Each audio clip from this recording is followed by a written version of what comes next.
Oh, Andrew.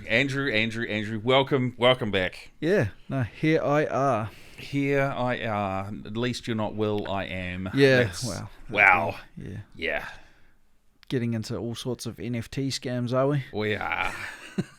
Anyway, man, yeah, how was the weekend for you? Hazy. Yeah, stayed up a bit too late to watch the All Blacks lose, you know. Yeah, As you do. clearly worth it. As a patriotic Kiwi I am, for Yes. some reason. Yep, yeah. Well, look, if you're not going to do it, no one will. Yeah, well, exactly. I don't even think the boss got up for it, so... Yeah, well, by the looks of the results, I don't even know if the All Blacks got up to play. No, exactly. Bit jet-lagged, maybe. Exactly, yeah. A little bit on the tired side. Yeah. Yeah, a bit of a terrible result, really. I mean, Yeah, what's that's going a given. on? They've just hit like this mad. It's like a stagnant pool full of mosquito larvae. No, that's pretty harsh. But Wow. but you know, they've just hit this period of just not changing. Yeah, and it's really weird. They've plateaued. Yes, But then, is it good to plateau now and then kind of kick back up into when the actual World Cup kicks in, or? there is that argument, but they've never done it like this. I know. Not in the modern era, at least. No, so that's true. yeah. Yeah, crazy. Well, yeah. But What an intro for Nicholas Connop. I know, but Nick Connop. Yeah. Wow. Man, I wish I had half as much energy as that guy did to do all the things he does. Nick was one of those really interesting people because I'd met him a couple times beforehand. Yeah. But I didn't really know a lot about him. Like, I knew he was, on the council. Yeah. He was a councillor, Whangarei District Council, and I knew that he was also an artist as such. I guess what I didn't know is kind of the depth of his backstory as well. Yeah. 10 years. Yeah. In one job. And retail as well. Yeah, wow. It takes a special kind of soul to do that, because It I did that does. as well, pretty much. Yeah. What? FMCG, fast moving consumable goods. Is that what it is? That's okay. that's what It's a supermarket. term. That's the terminology for supermarket work. Okay. Yeah. Okay. And I guess hearing his journey, and he is such a personality, a big personality as well.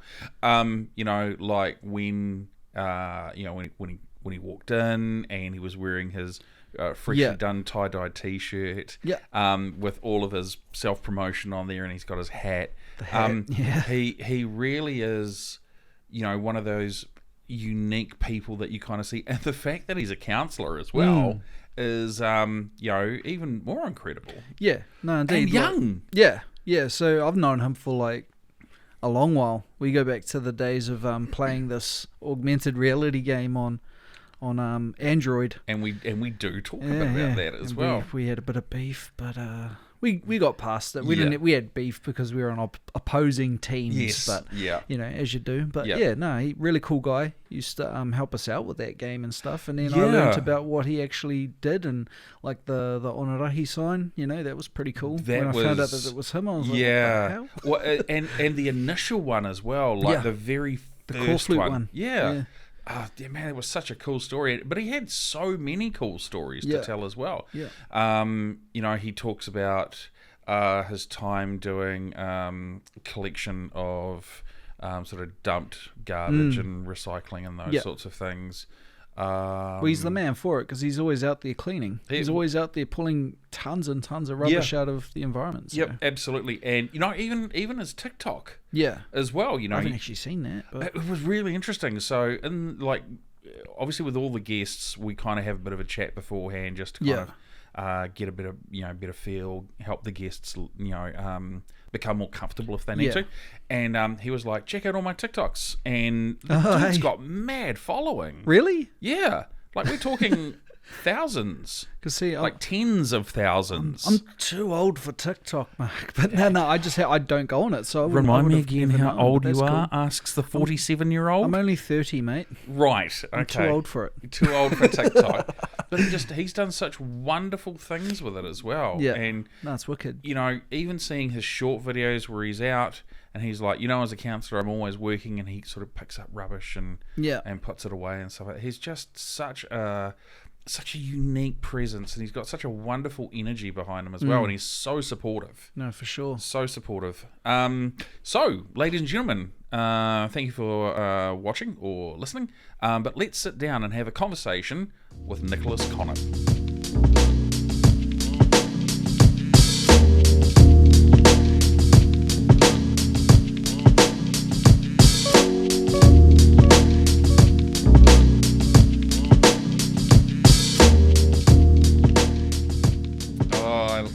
That's the thing. We never have a clue how it's all going to start. No. Nicholas Connop. Now, hello. Is that the correct and a formal way of introducing you, Nicholas Connop, or is it Councillor Connop or Councillor Nicholas or just Nick or NC? Or I have many hats and many names, and Hey You sometimes is the one that people refer me to as. I also get Oi. Yeah, there's that too.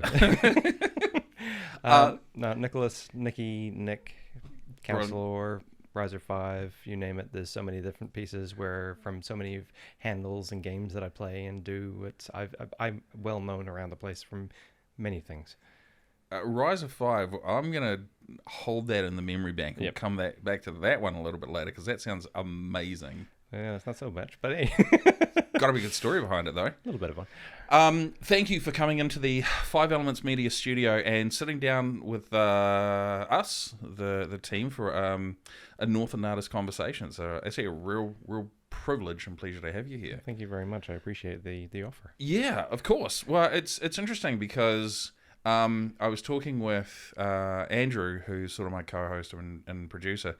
We're going to have like a really odd run of releases. We're going to have Cheryl Mai, who came out last week, current mayor but exiting. We've had Z Tana, who drops this week, who is nothing to do with council but is running, and now we've got yourself. So it does seem like it's slanting very political. Dr. Shane Retty is next. No, he's not. He's not. But it's so weird how it's just kind of worked out because Cheryl, we found out, has actually got her own creative set of skills. Z, hugely creative with food, and you yourself are a creative person as well. Which brings me to a really interesting point, because one of the things that we do with all the artists is we always send out a form. And that form, first page, kind of gives people a bit of an introduction about who we are. Second two pages are a bit of they're not questions, but it's kind of a loose sort of thing. And there was one thing in here, and the question I ask is, how did you become an artist, and have you always done your current outlet? Your response I found to be absolutely fascinating and very unique. I was born. We all are. And it was, we are all artists in one shape or form. Now, I thought that was really, really interesting. Let's use that as a launching point. Sounds good. For talking about your journey into arts in the field, because, as you said, you were born. I was. Huzzah. Yeah. I don't want to interview a ghost. Why not? Not a lot of give and take. There's not a lot of back and forth going on, you know what I mean? People do try. They do, like EV meters and that sort of stuff. But you obviously, so you have, as someone who kind of believes that, you have sort of a bit of a lengthy understanding of creativity. So where you are now, where did you actually start? Where does your journey begin? Well, as I said, I was born. Okay, and that's the conversation. Thanks very much, guys. We'll catch you. See you later. No, one of the stories my dad likes to tell me is that when I was a young kid, we'd go to a doctor's office or a place that had a whole lot of blocks to play with as a kid. Yeah. A toy pile. And I was building blocks, as kids do, but I used every single block that was available to be able to create something. And one thing that he likes to say is he's never seen that in that space before, kind of a child doing that. And kind of that's one of the things that's kind of given me that I've been quite creative since I was a kid. Yeah. I've but you draw and you doodle and you do the bits and pieces as you grow up as well. But growing up, I was also provided with items to be able to take apart and see what was inside them, like telephones and the like. And really, I built things out of some of these spare parts and just kind of just creative. But at the same time, providing the natural world and stuff like that around me, I was always making things or crafting things or building huts, as kids do. And just kind of in that type of space. For me, growing up, my parents separated when I was young, and I had two households to go through. But that's kind of shaped who I am. But at the same time, I've been very grateful for the fact that I've had two parents that have been there for me as much as they possibly can too. And my dad remarried, so there was another side of the creativity space that was able to be brought in, and my mum's got another partner as well. So there's different spaces that I've grown up around people who are hands-on or creative and the like. Were your parents themselves creative in any way, shape or form? Or if not in the traditional sense, sort of maybe in a tangential sense? My mum worked at the library, so she had bits and pieces through there. She, from her parents as well, grew up gardening and things, and so doing all those type of stuff and around the house. My dad was a rock collector, that's kind of one of my first kind of things of him, and he was quite a creative person too. And probably it's where kind of my collection type of stuff has probably come from, is down from the Connop line. But it's I've always another thing I just popped into my head. My dad would take me down to this little box that was at the back of our property that was up in the Ramanga. It was called the Bug Box, and it was just a small box, just about the size of this table, actually, a little bit smaller. And it was just a whole lot of pieces of wood that were just up against each other that was made into a little house. And we'd go down there and looking creative and look for the bugs and see what was in there and stuff. And it's one of those things that opening your eyes up to the natural world and actually being involved with those type of things, which is so amazingly minute, some of these artistic formations that we have around us that in our day-to-day life we can just miss by going so fast, to go too fast in a car or whatnot, or just on autopilot, and you can miss the trail of ants walking across a brick and the different ways that they go. We had local potter and painter Wendy Cunliffe come in a few weeks ago, and when she moved over from England with her partner, she actually started up a lawn mowing business with her and her friend, and she said that's actually how she got a lot of her early inspiration, was seeing things in people's gardens. And then she happened to be bored and wanted to take it up a hobby, and pottery just kind of happened to be it for her. But she said that's where she got a lot of her early and initial inspiration from, was just being observant of things around her. So I mean there's, and I think we've had someone else that might have said something very similar as well. So that's really fascinating to see. Now your journey itself is quite interesting. Born in Kawakawa, correct? Moved to Whangarei when you were young, and then moved to Canada. Yes. And obviously that was with mum and dad. Both at that time. Yes. At that time, yeah. Little brother. Yep. Then moved from Canada back to Whangarei, specifically Onarahi. Yep. And then your schooling journey sort of started and was, like Onarahi, Whangarei Intermediate, Whangarei Boys High. Horticulture and natives and those sorts of things, as someone who's an outsider, is sort of something that sort of seemed to have flown through your life and been very consistent. You just talked about the bug box at the back of your house, but then one of the things you do now is you do rubbish cleanups and stuff like that. Yeah. Is nature and being involved in the environment something that you've always had an interest in? Pretty much. We as a young kid, we go out to beaches and stuff like that with our parents and things, and I've always had an affinity to the natural world and whatnot, and always enjoyed playing out and in amongst it all. And although I do prefer to stay on dry land or flying, but it's one of those things that it's there's so much out there, and my growing up throughout, and Whangarei has been a fantastic place to be able to grow up too, because it's that peninsula out there. There's beaches all around the place with so many different types of beaches on it as well, with the mangrove walks and whatnot. And absolutely. It's just so much accessible, and for me, being a kid and walking down those paths and stuff like that, or going down into the mangroves and finding rubbish and stuff like that, and either collecting it or using it to build huts, or take it home or whatnot and find another use for it. I've always had those kind of bits and pieces of connections and stuff like that, and it's slowly progressed over time into who I am now. But as children, childhooders, you start to learn and you grow, so it's one of those things that if you have the right direction or support, then you can definitely kind of expand into whom you are and who you will be. Yeah, awesome. Let's go back and let's talk a little bit more about that childhood, because for me, hearing sort of an artist's journey, especially through the formative years, which are the schooling years, is often quite fascinating. You have people that might find a discipline and stick with it for their entire journey. You might find someone that starts off in one discipline but ends up somewhere else. Or you have people that have never done anything and then later on in life discover art.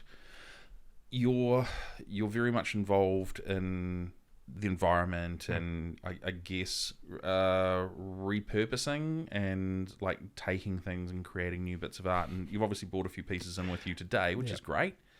But talk me through primary school and intermediate, and what does that look like for young Nicky Connop? Well, I'm infamous for being one of the first kids on the last stage of the behavior management book, so that's completely counter. We need to hear more about that. I was a terror when I was young. It was one of those things that I could easily get distracted in, which is why this conversation will probably go quite well tonight, is because I can easily talk with people or interact with people. Yeah. And when I was in school, I would do that, and so I had to be separated off to the side to actually focus on my schooling. And so like one-on-one time? Oh, no, in the class, but just off to the side kind of thing. Right, so, because otherwise I'd be bugging the people next to me or not, and you get there's so many different bits and pieces. I mean, I've not been diagnosed with anything, but there's always, you look at bits and pieces of kind of things that I've done, and it's like, well, there may be touches of those type of things in there. Sure, but at the same time, we're all on a spectrum of from this side to that side, and we all have little bits of everything. Little idiosyncratic behaviors. Yeah, and so I mean, you mischievous and just kind of not doing the right thing, or scratching tables up, or breaking a table accidentally when you're trying to break a micro machine set. But that those kind of things. Yeah. See, right, okay. This is the that was, my brain just said, okay, you got a teeny tiny little police micro machines house set. The roof is broken off of it. Stick it behind the table arm and just slam it down. Guess what Nicholas did? He slammed the table down, and guess what? The table broke along the edge, and the micro machines thing did not. And I it's one of those things you're just like, shit. How do we get out of this one? Yeah.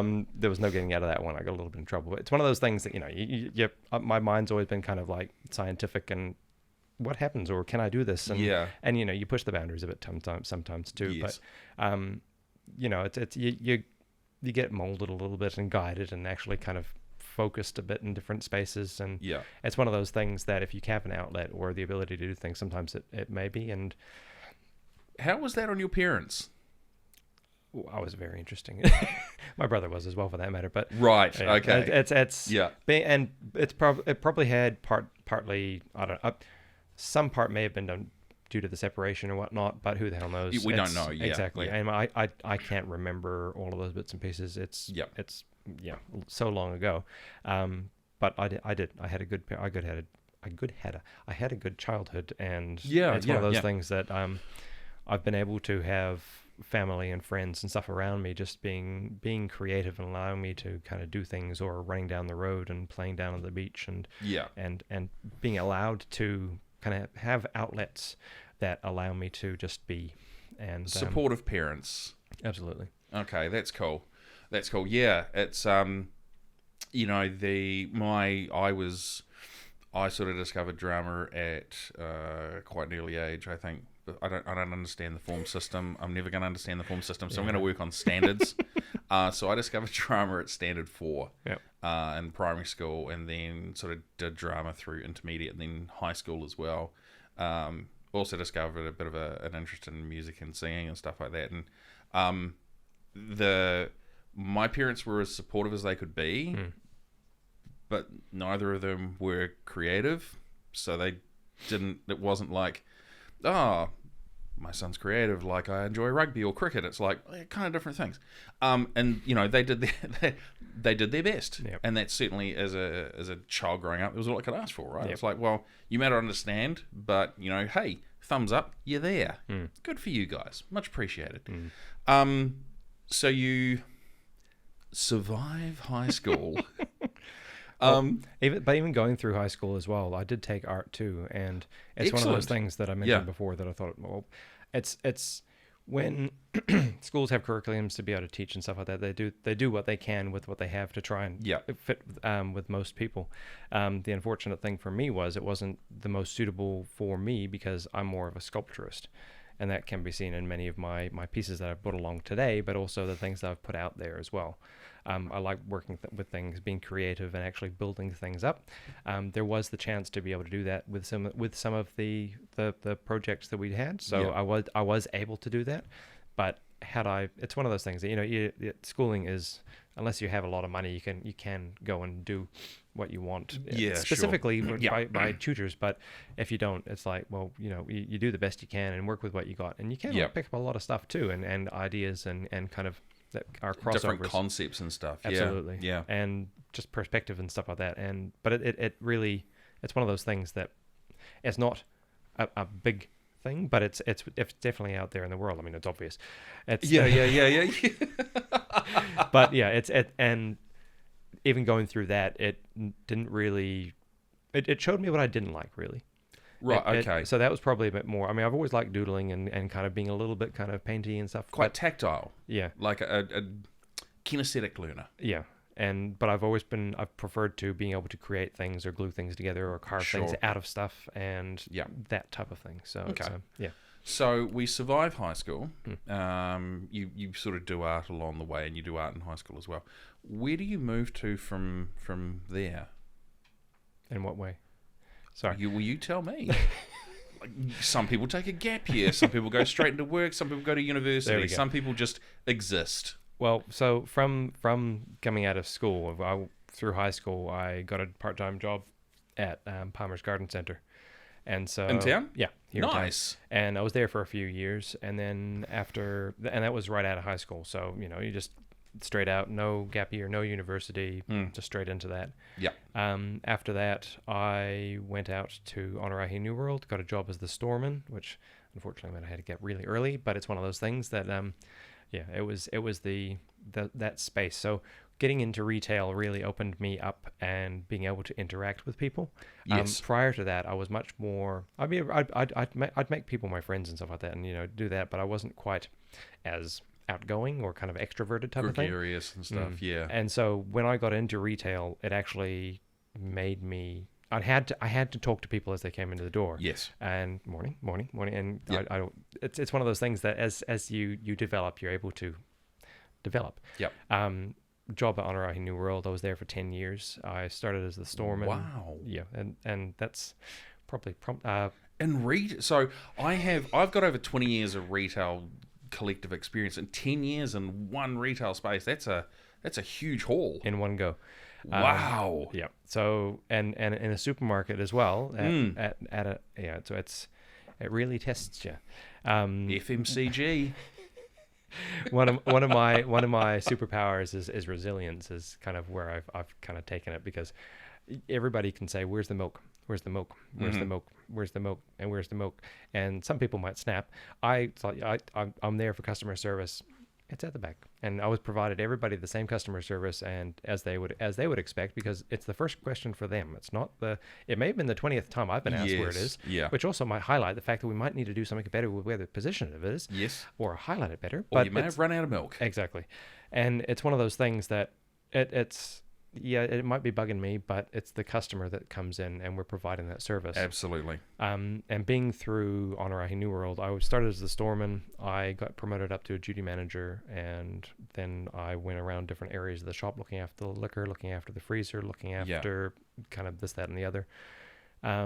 And I was able to get management development training through there as well, which was great, which meant I didn't have to pay for it. I could do it on the job, and I was able to learn as I go and work with what we actually had. Nice. So it was as much as I didn't go off to university, I was able to do papers and stuff like that and kind of upskill myself.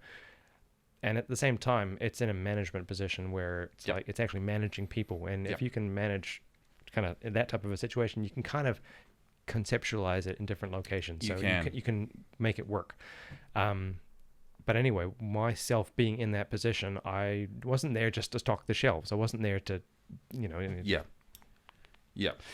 I was there for the customer. I was there because I was able to interact with the people and actually give them my energy and bring them along with it. Yeah. If I was able to give them, help them with a product, get a product specifically in for them. And it's one of those things that's where you build up a lot of relationships with the community and whatnot. Yes. And that's where a lot of my connections to Whangarei kind of was begun kind of being known, which kind of leads on to the next large thing that happened out that way as well. So I'll leave it at that for a moment. And Northland Artists Conversation are incredibly proud to support the Quarry Arts Centre. Quarry Arts Centre, amazing place, located on Selwyn Ave in Whangarei. Such a wonderfully beautiful venue. They are an art gallery, and they have some amazing exhibitions, and they also hold Te Kōwhai Print Trust as well. Another really, really cool artistic endeavour that's done as well. They will have different exhibitions and shows of all different types of medium available as well, and they're such a long-standing venue in the community as well. Highly recommend you checking them out. Fantastic place. Really, really cool to take the kids and family as well. So, Northland Arts Conversation, proud to support the Quarry Arts Centre.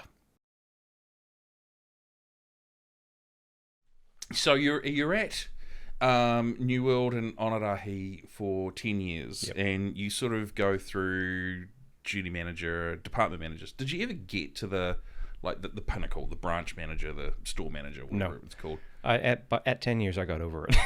Okay, right. So there is a limit for some people, but it's just one of those things. Sometimes the matches or mixing with managers or whatnot may not be thing, and it's you get to that point where horticulture was kind of calling me back. But I'll just, before we get into that, I will bring out one of the things that happened whilst I was on Whangarei New World. Yes, please. Whilst I was on Whangarei New World, we obviously get a lot of signage in from different companies for whatever. There's a huge win this car. Oh, yeah. And so we had some of that colourful signage, and I was like, ooh, that would be very handy. So I popped that out the back. I was told to get rid of it, so I popped it down the back of the shed out the back, and left it probably there for a couple of years. Intentional for myself to use it because nobody else wanted it, and nobody cared that it was there. Yeah. I took it home at one stage, and then I was like, well, actually, you know what? I'm gonna create something with that. And another year goes by. Okay. Take a while. But what happened was there's on the way into Whangarei, there is the old Money Factory furniture up above what is now at the old Money Factory. Okay. And there was a signboard that was there that is no longer there. Right. But the frame of it was still there. And I was like, I want to put something up there. Okay. And so with this colourful that I'd managed to save from New World, I cut out huge letters ONERAHI with a big exclamation mark, and my partner then at the time and a couple of friends went up in the middle of the night, stapled it up, and next thing you know, the Whangarei sign was there. You're kidding me. No. That's the story. Yeah. There's a little bit more to it as well. They were rather intoxicated, and they were pretending to be ninjas. So it was mainly me putting that sign up. But it was a collaborative effort. Yeah. It's funny that you say ninjas. Andrew and I had a ninja conversation this afternoon as well. That's fine. So, okay. So, I mean, I've only lived in Whangarei for 6.5 years. It'll be 7 in November. Yeah. But I heard about a story about the original Whangarei with the exclamation mark. I didn't know that was you. And your drunken foolishness. Well, it wasn't my drunken foolishness. Not yours. But I had to manage 3 drunk women at the same time as putting the sign up. Which in itself is a challenge. Well, it is, especially when they've got a torch drunk. And up on the side of a hill, and we're trying to be secretive so that it's not getting attention of passing by cars. Yeah. It's like, shh, be ninjas. And next thing you know, we got the sign up. And anyway, I eventually got ratted out by one of the other workers who was at the time, and I don't have no issue with it, but I was kind of like, oh, well, I'll let it sit until somebody finds out or whatnot. Yeah. I was going to let them know myself, but it happens. Anyway, I managed to get a bit of money put together and got some plywood and actually cut out the sign actually to much larger to what it actually is today. Wow. I have still got intentions to do it, but to finish off, I had plans to be able to plant out the bank and whatnot, and life got away. I've had so much on my plate that it's one of those things. Well, you're a busy man. Yeah. So a new dad. Yeah, and it's one of those things that I'm going to, with community effort and help and stuff like that, I will get to it and support it and hopefully get illuminated one day. But it's one of those things that there's priorities and things that you got to be able to exist, and sometimes there's stressful events in life and go through a divorce and whatnot, and it's one of those things that sometimes it all just lines up and it's just like. To be fair, it did take you over 3 years to actually get it started in the first place, so roughly. I'm sure time is not an issue. Yeah, so I'm going to get that done. I want to get it done, and it's one of those things that brilliant. When I get a little bit of time, I will get it done. But it's you also have to get the right season to make sure that if you actually trim down the weeds, that they're actually going to die over summer kind of thing. Rather than, and then you want to be able to plant in the autumn, and then but it's one of those things that it works around. But so you're sort of doing that while you're the duty manager. At New World.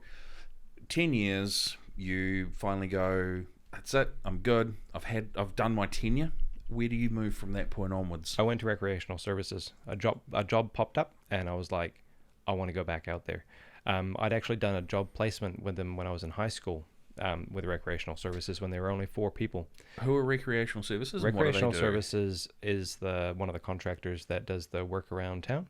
Up until recently, they've been the main contractor for the parks and gardens and stuff, but they're still looking after the sports fields and the rubbish and whatnot. So they kind of do like the roundabouts that have got the gardens and they have done, yes. They have. Do they do or have they done the rose gardens in the past? No, that's one of the focal points. Okay, that's one after. Nice. And that's one of the places I started out with, and so I managed to get a little bit of training whilst I was in high school. Yeah. With these 4 people, and I actually got a reference from them. So when I got the job, when I saw the job, I actually used that reference back to the manager that was still there at the time. Yeah. I was able to get the job there and work around town and actually get to know Whangarei a lot more in depth.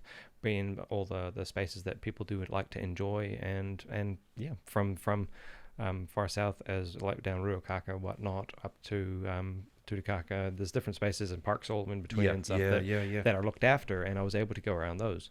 And a lot of those sites, or when I was passing by sites, I'd see a lot of rubbish around as well. And that's where a lot of my memory of a lot of rubbish has come up from. Okay, yep. But so because I've got that connection with nature and stuff like that, and like being outside, recreational services was an opportune time for me to go into that. And then after that, I've you do a couple of things. Went down to the town basin for a year. I was stationed down there looking after the town basin. Oh wow! Yeah, okay. And that was I loved it, and it was able to kind of watch the Hundavasser building being created and starting to get all kind of knocked down and stuff. I took some before photos, and still got to merge them to get the after photos. But and then I got moved out of that area, and I was like, but it happens. And then the elections were coming up, and Cheryl Mai actually said, "Oh, you should actually go." And I was like, "Oh, cool." Had to think about it. Okay. And eventually got kind of finally nudged into it, and threw my hat in the ring, and kind of We've been here ever since. Pretty much. That's where I'm currently sitting at the moment, and then up for re-election as well. So it's nice. And I'll stay until the people don't want me there. Your time in recreation services, as you're going around and seeing all of this work that needs doing, and you doing all of this work, are you still taking home bits and pieces to create? Yeah, 100%. Because I was wondering, how does that work? Are you like, you're like, oh, I'm tending this garden. That's quite cool. I will take that for later. Within reason, yes. So yeah, if there was whenever I've always kind of been focused on rubbish and stuff like that, and even picking up when I went walking to school as well. Like I've always kind of had that focus. Like I'd prefer a bushy shrub than rubbish on the ground type of thing. Yes. Like and then the rubbish that flows on into the environment, then it has those issues that flow on and cause issues too. And so I've focused on those type of things. But when I see things, it's like, oh, I'll pick that up, and most of it's rubbish or something like that. And you try to do your best to separate as much as you possibly can within the systems that are available. And sometimes you find bits and pieces that are beneficial to be used. Like sometimes you find a nice long chunk of metal that might have a couple of screw holes in it that you could use for something. Yeah, absolutely. And I'm a salvager. I'm not a hoarder. It's one of those things that I actually take home things that could be used and actually do get used. Yeah. And if somebody says, "Oh, I've been looking for something," got it.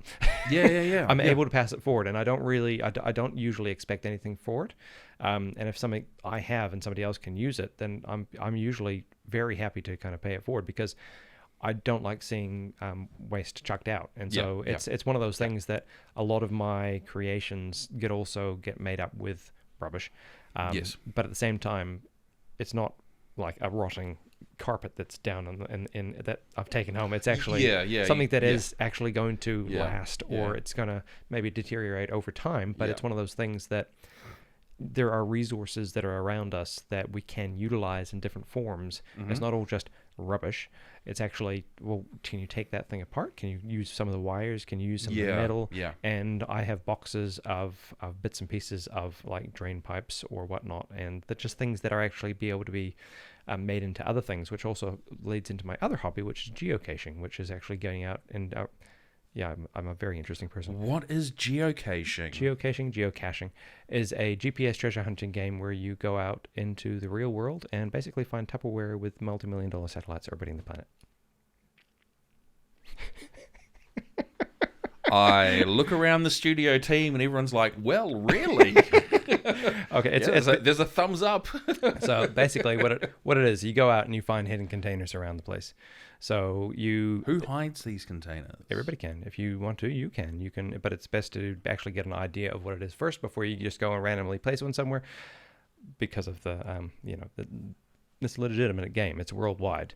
Wow. Okay. Yeah. There's I can't remember how many there's millions around the world. Okay. So it started. No, go. I'm suddenly like, yeah, this is going to be good. So geocaching basically has become so much easily accessible with the age of smartphones and whatnot, because it's so easy. So I'll actually run you through my first stumbling on it and that first, because it's a whole story in itself. Years ago when I was in high school, a story popped up on the news about this game where you'd go ahead and find hidden containers. I was like, oh, that's pretty bloody cool. I looked around and I signed on to the website, and it was pretty basic at the time. And me being a kid with no money or whatnot, it's like, okay, GPSs are expensive. I haven't got the availability to do that, whatever. But I saved it to the watch list, and I was like, oh, that's something I'd be interested in. There's nothing actually around at the time. A few years later, I was out at Whale Bay with one of my partners, my then partner, and we went for a swim and went for a fish and stuff like that. I was like, okay, I'm gonna go get changed behind this tree. And as I was getting behind this tree, I looked in this hollow, and I was like, there's a jar in here, kind of thing. So I pulled it out, and it was shaped like a whale. It was a big plastic container, with a tail on it, and I was like, what's this? And I took it down to the beach and unscrewed because there was a little compartment in the top that was another jar that was it was very creative. Undone that, and I looked at it, I was like, oh, this is a geocache, and it was just like, boom. I was you're just entranced, just amazed. It's like, I've learned about this. I know about this. This is what it is. And I had to come up with a username on the spot. And this leads into my Riser 5 username, but I'll go back to that too. So we'll definitely go back to that one after we heard the story just before as well. Riser 5 was. Yeah, so I was like, okay, that's my name, and I'm going to use that. So I signed it with Riser 5. There was a pen inside, and da-da-da. So a geocache basically is a container that has a logbook. It basically only has to have a logbook, but sometimes it has little trinkets and swag, so stuff we all get that you can actually trade with as well. Is that what swag stands for? Well, it's one iteration of it. Is that like the one you always hear about, Repco? We won't say that here. But yes, similar stuff we all get. Yes, and so basically, there's little trade items and things as well, and as well as tattoos or trackables or whatnot. That tattoo's a whole other thing, but I've got a trackable tattoo too.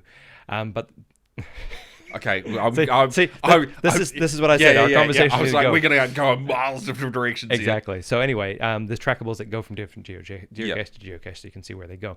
Anyway, I signed my name up and found the thing, put it back where I found it, signed it up then and there. Honestly, that's been one of the biggest things in my life that has actually clicked for me. Once I used to be a bit of a computer gamer and doing those bits and pieces, and then once I found this first geocache, it's like, this is me. It's hiding things. It's finding things. It's going places. It's adventuring. It's being creative, making things. Wasn't it like a modern day Indiana Jones? Exactly. You're discovering. Yeah, and there's so many things that I don't know, that you might have an idea about a location that you might if you place the geocache, you could take me to there without you having to take me there. Yeah. And when I want to be able to go, kind of thing. It's one of those things where you can take people all around the place. Yeah.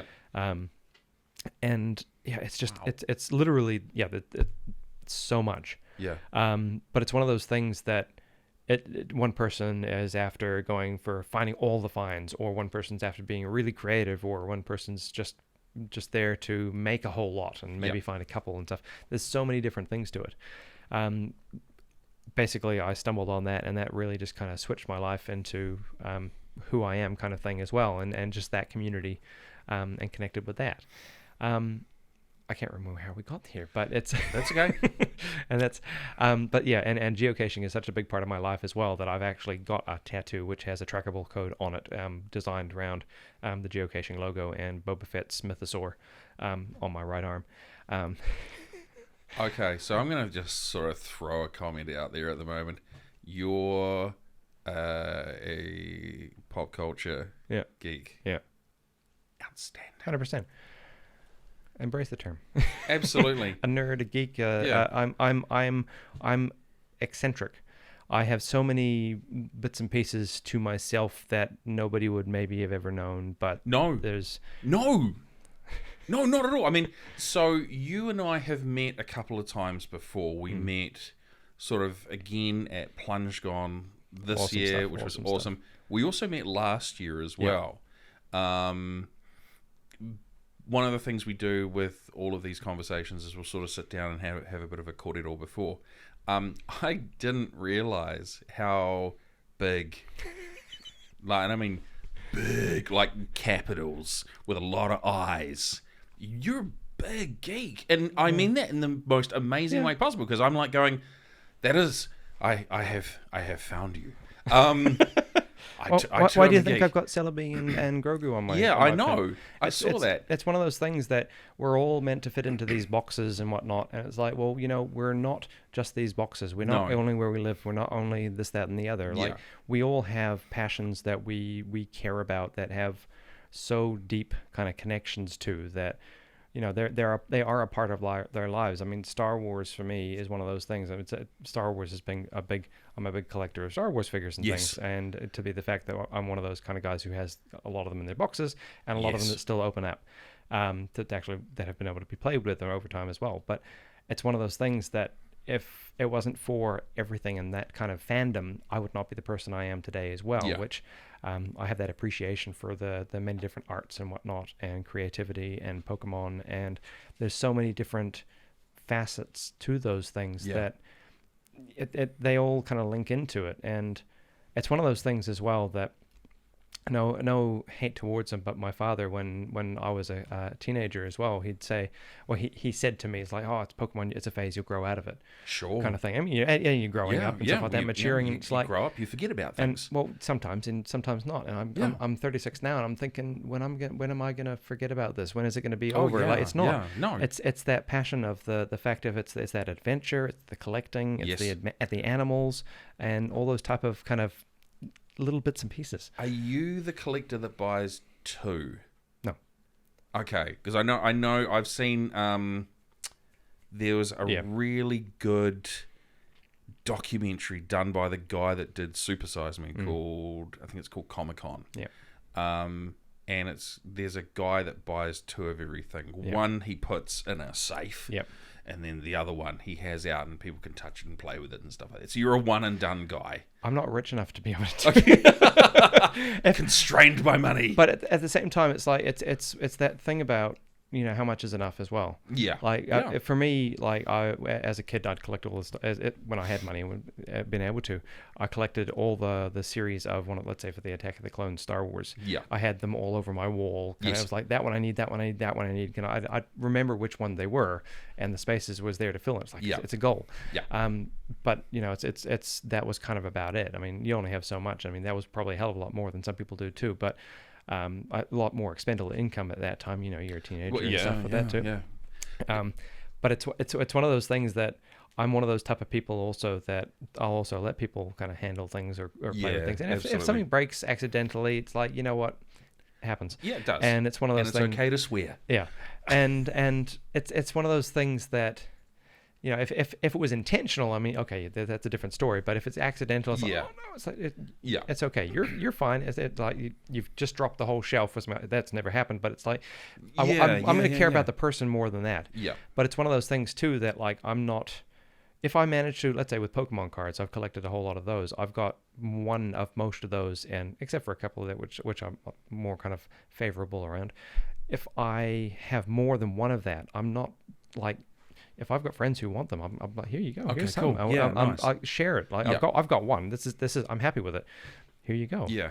And it's one of those things that that's enough for me. And that's where a lot of life kind of gets to. It's that, like, what is enough too, because there's only so much resources on the planet that, you know, that's why I like using rubbish to be able to create stuff, is because, you know, it's somebody's finished off with it. It's like, can I utilize that? Can I have that? Oh my god, it just needs a wheel. Bam, done, fixed. And it's one of those things that you can actually make so much more creative type of things, or you just got to think outside the box a little bit. And 2 questions for you, and it's a back-to-back one, and it goes to your collecting. Yep. First off, would you say you're a completist? And second off, are you the type of person that is a completist that will go, well, I need that, but it's not sold anymore. I'm going to go look for it on Trade Me or eBay or anything like that. Is that the sort of collector? Partly. Finances pending. Yeah. I've had so many Trade Me sales and stuff like that. Yes, I've been there, but also, like, let's say Pokemon Go right now, it's like I've got to try and finish these things. Yeah. There was one that there was I wasn't able to get to a location that had one of these Pokemon spawning. Okay. And I wasn't able to complete the thing, and that one is one that pissed me off. Right. Okay. Yeah. So it's one of those things that, like, if I'm after completing these things. Okay. I'm not. Yeah. I don't need to. Like, if I don't, it's not going to stick with me forever type of thing. Yeah, your life's not going to end. It's frustrating. And, it's annoying. Yeah. But it's one of those things that, you know, it happens.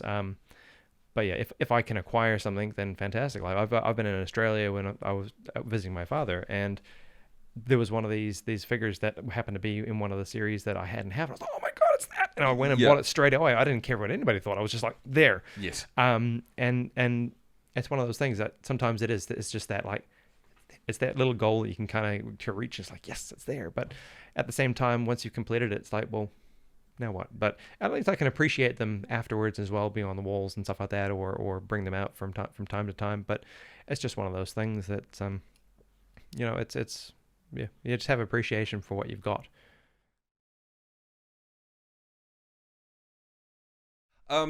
So you finish up with recreational services, you go down to the town base and you sort of see no.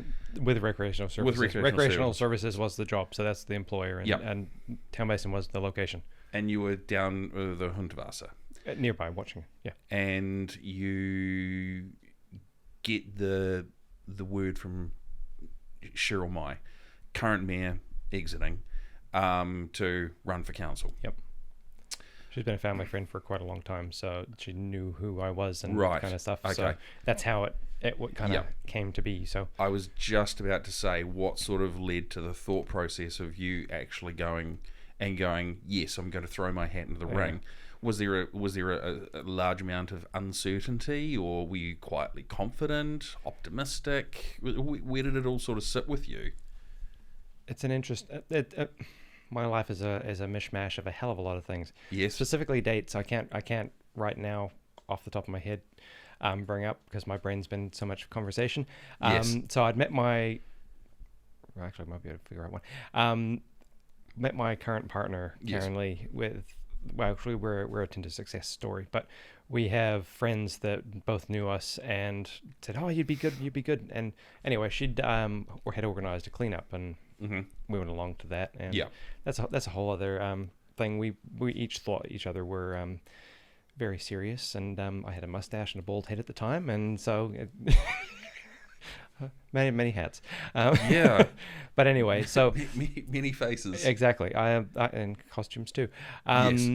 But anyway, so I thought she was really political, and she thought I was just a hard ass. And basically, we eventually we matched on Tinder, and we actually said, okay, we'll give each other a shot. And we actually found that we were very, very, very, very compatible. Awesome! Congratulations. Thank you. And we now have an 8-month-old son, and he is fantastic. Yeah. But go back into this.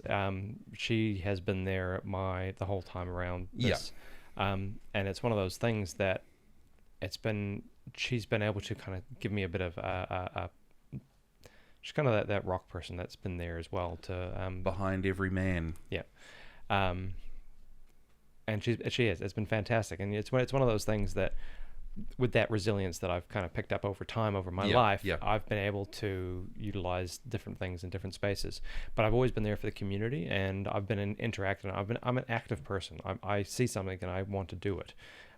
So much that if I can't, I get a bit frustrated sometimes. But it's one of those things that like I do as much as I possibly can within my boundaries or my allowances or abilities to do so.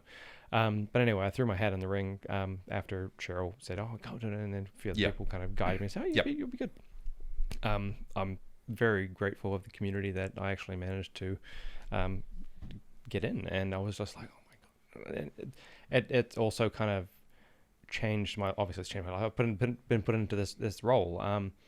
But it's given me more time to be actually able to do things with the community and for the community than I've ever had to been able to do, because it's a full-time role, but it doesn't have to be a full-time role. You can actually have other jobs and stuff like that, although you have to move them around within it. And usually prior to this, I had to do that in kind of my spare time at the end of the 7 till 4 or 9 to 5 type of thing. And it's one of those, or when you're at New World at 8 o'clock at night and stuff, you've only got so much time to be able to do. And so I've also always been a night owl too. So it's one of those spaces that be able to engage with. But I've never really liked politics. I don't like politics. I don't like the negativity of it. I hate the negativity of politics. Right. Because we need to focus on the issues and stuff like that rather than the actual people. And I really hate the shit slinging. And that's why I see that what I need to be there is because I'm a positive person. I'm an encourager. I want to be able to be there for the community. There are issues out there, but I don't see that we have to go and bring somebody else down to rise ourselves up. I don't see why we're all in this boat together trying to go somewhere, and there's no point. There's too much negativity out there at the moment as it is. And if we can actually bring a positivity to the space and encouragement to the space, then we're able to bring people along. But it's one of those things that I always try to refer to politics as ice cream. Oh, like Rocky Road? It's full of nuts? Well, I don't know. There is that. I'm one too. Okay, but no. I try to bring it back to ice cream, because it's one of those things that people don't like talking about politics around the dinner table because, you know, it upsets family, or one person this, one person this, next thing the kid's out the door, and because they don't accept the way that the parent is or whatnot, you know, those things that we are clearly have heard, and those type of situations. I try to bring it back to ice cream, because it's one of those things that we need to be able to say, well, it's not you or me, it's actually us. But what's your favorite ice cream? Mine? Flavor. Oh, just off the top of your head, doesn't have to be. There is a Magnum, like salted caramel, 2 liter tub of ice cream. Oh yeah, baby. Okay, well there we go. Magnum 2 liter. You can tell. I don't know if you can get those. You might be able to get a 1 liter one of them, but anyway, you can. But it's fantastic. Even better. I might not. I'll be on your side with that one now. Yeah. So it's one of those things that one of my favorite flavors is boysenberry. Okay, right. And so let's say we've got Andrew in the car as well with us, and we go to the shops, and he likes your flavor too. And so, well, there's 2 of you, and there's only 1 of me. So hopefully you're going to get your way, because it's like, oh, there's 2 of us. Yeah. But hopefully the next time you come to those type of situations, that you'll actually think about, okay, well, we got our way last time. We're going to support you, and we'll get the boysenberry this time. Right. And it's one of those things that people are quite often, they Magnum. And that's where, and people forget about the fact that there's somebody else out there that also needs to be included. It's like, I might be allergic to that. I mean, I'm gluten-free personally, and so there's so many things that I can't have, but, you know, I'm not going to be upset when I come along to an event where everybody's got pies, and it's like, well, you know, tough, it happens. But it's one of those it's one of those things that, you know, you make the best of the situation as it is. Yeah. Eat part of that you can or whatnot. But it's one of those things that it brings it back to actually being people to think. It was like, well, actually, that might be suitable for you. It may not be suitable for me. But it's getting it into that space of, you've got your way this time, but maybe how about you share a bit more the next time, kind of thing too. Sure.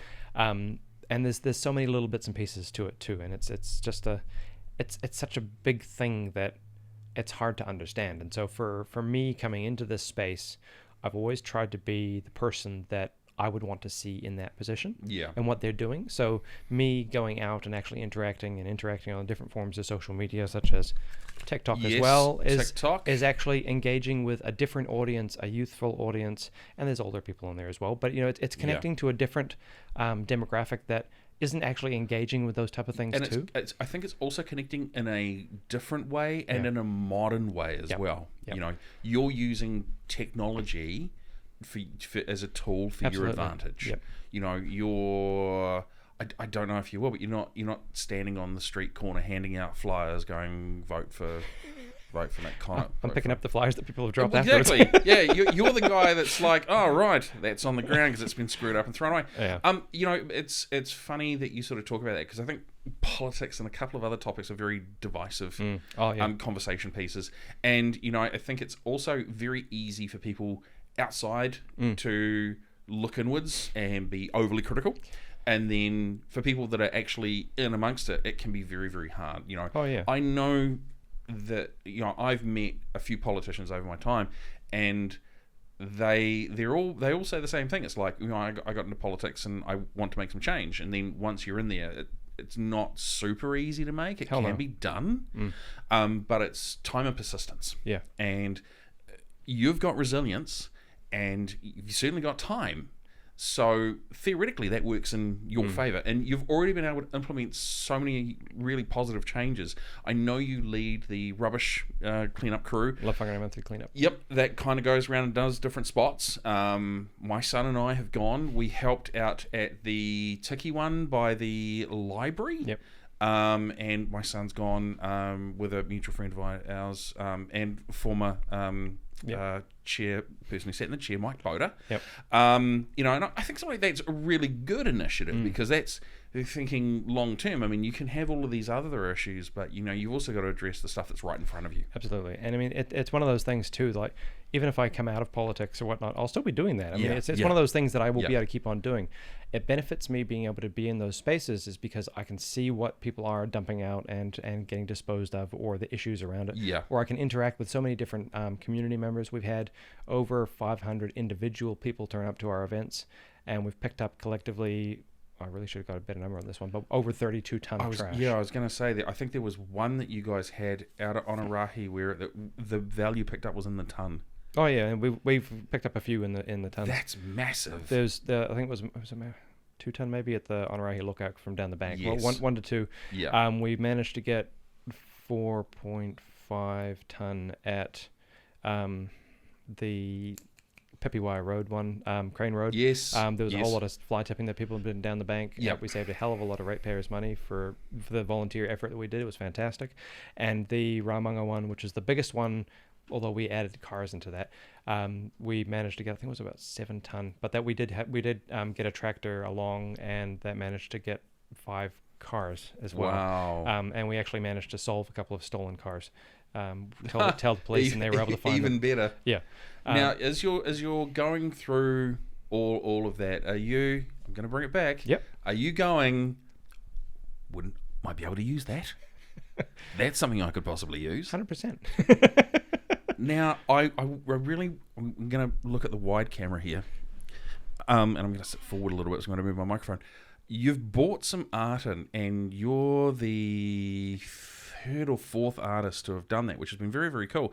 But you've got some really unique pieces. Now, the bone carving is cowbone. Yep. Not what I originally said it was or might have been. Yeah. And explain to me these 2 other pieces. So I thought I'd bring a few small pieces. I mean, cool. a lot of the stuff I do is large. Yeah. But I have an appreciation for nature and the forms and stuff that we actually have. Yes. So what we have here, I managed to, this is a piece of driftwood that was just washed up, that I've wrapped some spare chain on a couple of shells, and I felt that the actual internal of it kind of looked like an ear, which is obvious because of the thing. Absolutely, and just because of where it was actually cut. And you don't need to do anything more to it, but appreciate it. That could be an elven ear. Exactly. And so it's got a little hook that I've attached to the back, so it can usually just stick up on the wall. And nice. And it does, and I just actually thought I'd bring it along to show off. That's very cool. Because it was easy enough to fit in my pocket. Yeah. But also this, I'll bring him here. This little kind of soldier man here is just a creation inspired by the little kind of the Fraggle Rock and stuff like that, or those type of kind of little people. Oh, Fraggle Rock. Little builders and dozers. Yes, the dozers. Oh, man, and that kind of style that takes me back. Kind of a little bit like that, but also kind of fairies and those type of kind of the random kind of creatures. And so it's got I can't remember the name. It might have been a type of a chestnut type. That's basically what it is, and a couple of gum nuts, and I just glued them together in this kind of creation. I was like, I found these pieces, and I could do something with it, and I put them together, and it is. It doesn't have a name, doesn't have a thing, but it's just a little kind of a novel creation made from parts of the environment that I could make, and it's just one of those things that there's so many. These are just pieces of discarded shell. Yeah. Anything can be used in so many different ways. You just have to use your imagination to create it. And I think that's a really good point as well, is you really are only limited by your imagination. Absolutely. You can do some wonderful things. I mean, you've bought these, which is amazing. And we were talking before about the tie creation that you've made as well, which I think is... Let's have a look at this. So this tie here, I actually have carved myself with Dremel and whatnot. If you look on the back of it, it's actually made from... Oh, rare woods. Yeah. So it's actually made from the back of a photo frame. I'd removed it so I could actually hang it on the wall, but I thought, this is too perfect to be able to throw away. So I chucked it in the garage, and I came back another day, and I was like, I've got this Ponamu here, and I've got my friend to make this one for me, but I've actually got it to sit. Oh, it actually sits in there. Yeah. How very cool. And it's actually got my coat of arms and family emblem for Connop etched into it with the different patterns and whatnot. Yeah, it's amazing. That's very cool. I finally realised, you'd said the dozers in Fraggle Rock. I finally realised what it reminded me of. The rock monster in Galaxy Quest. That was the first thing I thought of. It's like where all the rocks come together to fight off Tim Allen's character on the planet. It's never give up, never surrender. But yeah, so with all of that said and done, sort of what lies ahead for Nicholas Connop in terms of creativity and your future in general? Well, the biggest, and oh God, I'm gonna cry. It's okay. My most proud, get the words right too. It's all right. My proudest creation is my son. Yes. So far, and yes. we're thinking about having other children, but Logan, my son, has been born. He is now 8 months old. He's 9 kgs, and he's a very heavy little lump, but he is the top of my life right now, and always will be. And and obviously, if we have another child, which we hope to, same level. But being able to develop him into who he is and guide him as best as we possibly can to be him or whoever he wants to be. We're going to be supportive parents. We're going to be there to support. We're not going to try and say you have to do this, you have to do that. Obviously, there's the guidance through being a proper parent and actually, not being a friend, but actually being a parent, because sometimes you got to be the bad guy. You do. But it's one of those things that if they don't have that understanding of the world, they then will become little shits and become problematic. But at the same time, I don't want to limit what he can do, and so if he wants to get into sport, so be it. I will look after him and support him into that. If he wants to get into the arts, he can do that. I'm going to be there to do as best as I possibly can for him. And it is a privilege and an honor to be able to be in council at the moment, and I have so much more appreciation because of the fact that I know there's so many people that don't, and I that's why I do so many other things in my spare time too, because I actually can look after my son too. I actually can stay home and see the things that are happening and be there with him. And I don't take that lightly, and I appreciate that every step of the way. Absolutely. And it's one of those things that I know so many people don't have that, and somebody have issues, and there's other things that they have to deal with, and some have to go back to work week after they've had a kid, or so many other little pieces to it. But with that, growing him into a fine young man, or really just growing a family. But I'm running again for council, and congratulations. Thank you. And I'm going to do the best that I can possibly for everybody. It's one of those things that I've been able to get into, and I enjoy working with the community, even the difficult issues and stuff like that. And I try to provide as much. I try to be as straightforward as possible, and I don't like using trigger words. I don't like when people go and use one word for something when it's actually something else. And actually try to guide people into things, even if they may not accept it. I've tried. And it's the people that probably have the biggest issue or the complaints that I prefer to focus on, because the people who don't or kind of get it, they understand, so they don't really need it. But there's these people that we need to try and bring with us so that they can actually be brought with us, and not feel like they're not here, because they certainly are. And everybody, and that's the other thing as well that I've tried to highlight through consultations as well. Everybody can do it. Anybody. You don't have to be a ratepayer, voter, or whatever. You can put in a submission to a consultation. You can be, literally. Okay. So, and it's one of those things that I've tried to get people to think about. And I haven't seen one yet, but to get a kid to draw a picture of what they like. Like, do they like the environment? Do they need a playground? And those type of things that it's out of the box thinking. It's actually, they'd be accepted as well. Like, those are the things that you look at it, you figure out, like, actually that's a playground. What do they have one in their area? No, that they want one, or they say we need this. Or they show a picture of plastic bottles floating in the river, and we need to clean up the river. There's different. You can look through what it is to see what it actually is, and there's different ways of doing it. And the more people actually support and not support, but the more people reply and tell us, the easier we can get it for everybody. There's almost 100,000 people in Whangarei. Wow. Yeah. Okay. Exactly. And we need an evidence approach to these things. And that's where if we don't have it in the paper in here, we can't do it. And if there's an overwhelming support for a particular thing, then we might be able to do it. But if there's an overwhelming support against, then we might be able to prove that we don't have to go that way. Essentially, if there's something that you want changed or resolved or done, you might just go, well, I'm just one voice, I won't say anything. But you could also be that one voice that tips that scale over and then goes, right, cool. So 99 other people have asked for this or something similar. That your one voice or comment or submission tips something over the edge and then leads to the possibility of change. If it's in the long-term plan, or if it's in the long-term plan submission, we have that option. Like it's evidence then. Yeah. We can say, look, there's somebody out there that wants it. It doesn't actually matter the quality of it, and sometimes it does, but if it's in there, it's in there. It's showing that there is the thing. Yeah. Random posts on Facebook ain't going to do much. And it's one of those things that sometimes, they get a little bit of action, but it's actually not going to make any monumental differences. Yeah. Facebook and social media is a fantastic tool to engage with people and actually bring people along, and actually engagement-wise. Yes. But at the end of the day, they need to put a submission in so we can actually hear them. Yeah. And not just one.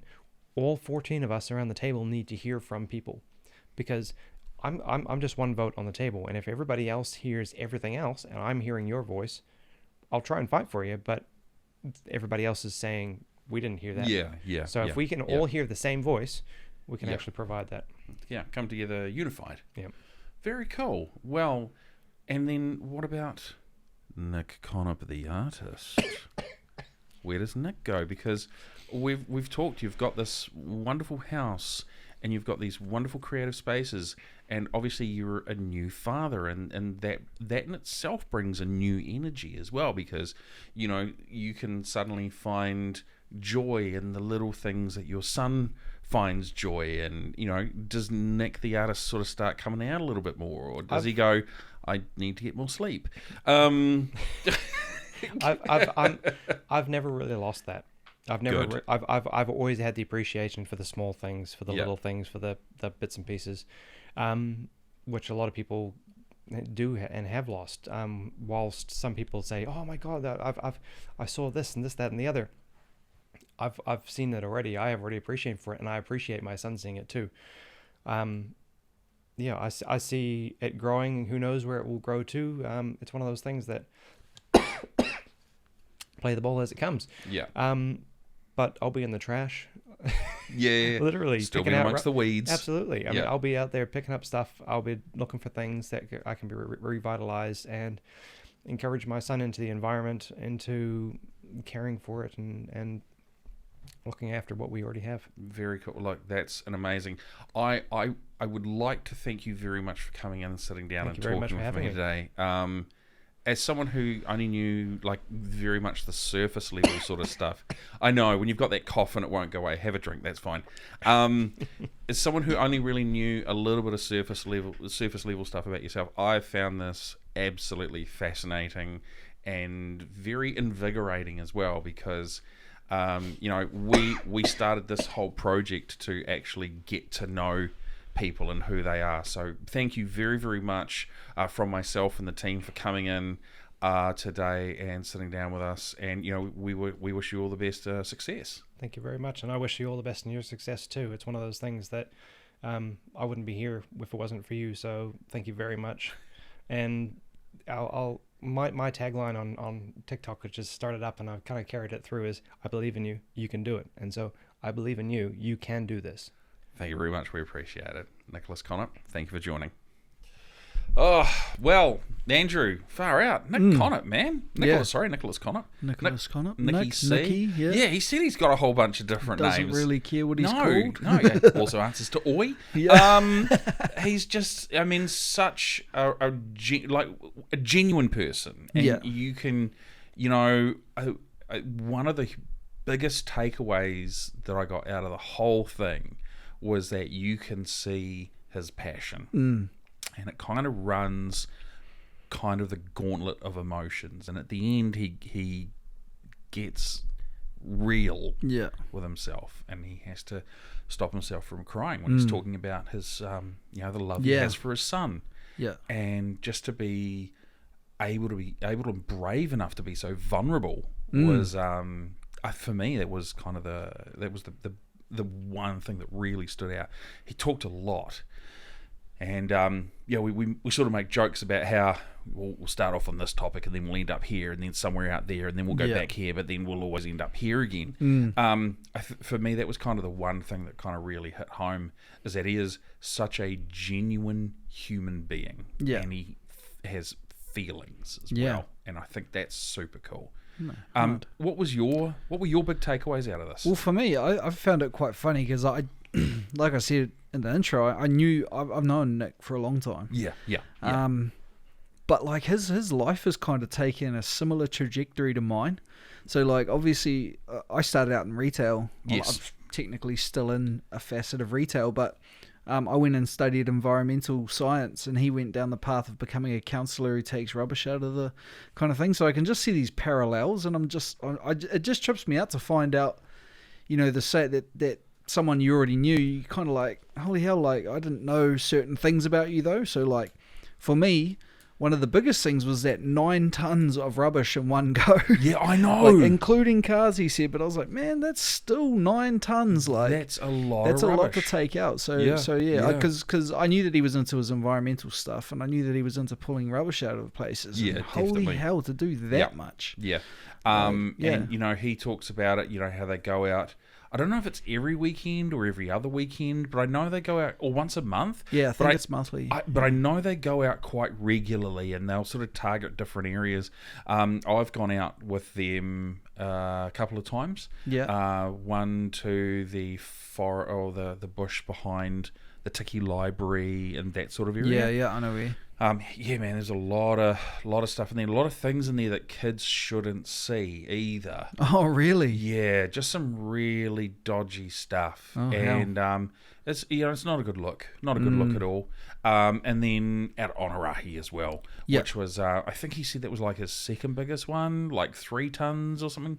Yeah, I was not surprised when he said that the Raumanga one was at nearly 10 tons, because I grew up down there. I know what it's like. Like right now, there's burnt out cars down there, unfortunately. But interesting, he said that the cars they pulled out, they were able to hand the information over to the police to help solve some crimes. Yeah, out of it, eh? Which was crazy. Because you think the police, it'd be one of the first places they'd look, knowing that little spot, the specific section. I'm not saying anything about Raumanga. I love Raumanga, but I just know. Raumanga exactly. Well. So You're like, loyal. So like, I know what it's like down there, though. I know where a lot of those cars would have been. Yeah. So yeah. He, the way he sort of talks about that journey and how it's been going on for so long. His Cheryl Mai talking to him about becoming, convinced him to run for councillor. And then he's been there ever since. And running again. Even the conversation that we sort of had afterwards. Yeah. As well, he's talking about how things have slightly changed with the way the seats are divided up in the different areas for Whangarei just to achieve that greater representation for everyone. Absolutely. And I thought that was very cool. And he was so... How he explained it was absolutely amazing. Yeah.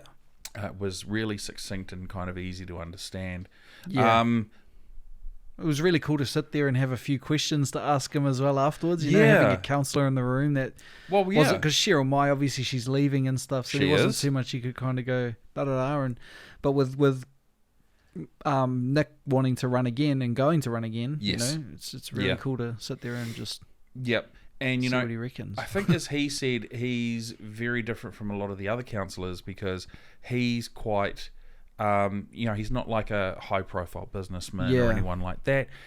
He's more high-profile in the fact that he has a bigger presence in other ways. Yeah. Like he does the TikTok. He's on social media, but then he's also highly visible in the community itself as well. No, I definitely think he is. Yeah, I think that's the biggest draw card he is, for sure. Absolutely, and such a huge supporter of the arts. Yeah. Which I think is so cool because... it's always good to have artistic representation on council as well because, often that can be overlooked. Yeah. So to have someone like him... him talking about the infrastructure, like the bridge that he's... Yes. That was outside of the podcast. That was sort of after, he talks about how he wants to add a little bit of flavour to every bit of... Yep. I guess every walkway and all of that sort of stuff. So he spoke about... what did he say? He could say, well, look, we could have a bridge and it'll cost X amount of dollars, or we could have a bridge with a little bit of flair that kind of makes things whangarei for a little bit extra. And it's like, well, yeah, of course. The more people and the more draw cards you have to whangarei, the more people come, because obviously borders are going to open up. People are going to start traveling more. It'd be nice to have those sort of little extra little tourist meccas and milestones. He talked about the water feature area down at Hundavasa with the amphitheatre and stuff like that. Man, just so cool. Yeah, and how they have fire breathers and fire dancers down there now. It's pretty... I didn't even know. Neither. So, to find out they're doing all of that sort of stuff as well, just super cool. Which obviously leads me to my next one, is for this amazing conversation, where can people watch it, or listen to it, or support it? Okay, so... If you're wanting to watch it visually, you can find us on YouTube, Instagram, and Facebook at Northland Artist Conversation. Didn't add the. No, the. For audio, you can find us on Spotify, Apple Podcasts, and Google Podcasts at Northland Artist Conversation. And if you're an artist in the region, or you're coming into the region and you want to sit down and have a chat, reach out to us at hello@northlandartistconversation.co.nz. Yep, nice and easy. And we also have a Patreon as well. We're sort of working in the background to figure out what's going on there. I know it's working, but we've just got to make it visible. So we do have Patreon. What that is Patreon allows people to give back a little bit more to the podcast. We have 2 different tiers. We have the cup of coffee tier, which is $5 a month, very reasonably priced. And then we have the second tier, which is Coffee Addict, and that's $20 a month. And what it does, it gives you a couple little extra perks that you don't get on the $5 one. And $20 really isn't that much at the end of the day. Obviously nowadays, we've got so many subscription services, but support something local.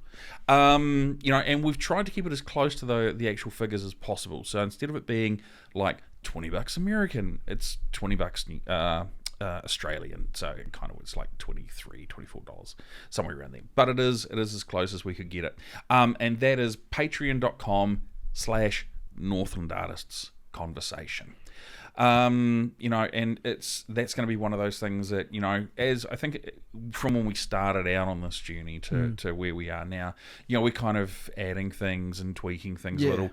One of the interesting bits of feedback that I've had on more than one occasion is a lot of people seem to enjoy this back and forth. The banter. The banter, yeah. And I think that's as you and I become more comfortable actually doing this sort of stuff, like the intros and the outros. It kind of gives people a bit of a gateway in as well. And we're going to look at doing shorts as well. So sort of taking the whole podcast and maybe pulling out 1 or 2 little really interesting nuggets of goodness. So that people can kind of go, oh, that's interesting. I wouldn't mind hearing the rest of that. Yeah, I think that's going to be powerful, man. I absolutely agree as well. So, we're going to work on those things as well, because it's super important that we connect with as wider audience as possible. So those sorts of things are going to help. What are your plans for the week? Oh, my plans for the week. Work, and okay, so Rihanna. Yeah. So you're going to Rihanna it all week. No, it's my son's birthday this weekend coming. So yeah, we had a plan, but he didn't want to do what we wanted to do. So I'm not sure what we're doing at the moment. Make shit up. Yeah, that's what we're going to have to do. Very cool. How old will he be? He will be 7. Dude. So yeah, he's a good little man, and he's made it this far. There you go. You know what you do? Some sort of shindig. You just you put yourself in a sumo suit and say, "All right, come at me." Yeah, no sumo suit. No sumo suit. Come at me. Nice. Oh, that's cool, man. Yeah. Well, I hope the weather's fine and you guys actually have an amazing time. Yeah. Well, the weather that's another thing. Apparently this week's meant to be a bit dicey, but I know. Yeah, but average all round. Yeah. Terrible. All right, straight down the camera. My name is Mark Kelly. And I'm Andrew McKenzie. Thank you very much for tuning in to the Northland Artist Conversation, and we will see you guys real soon.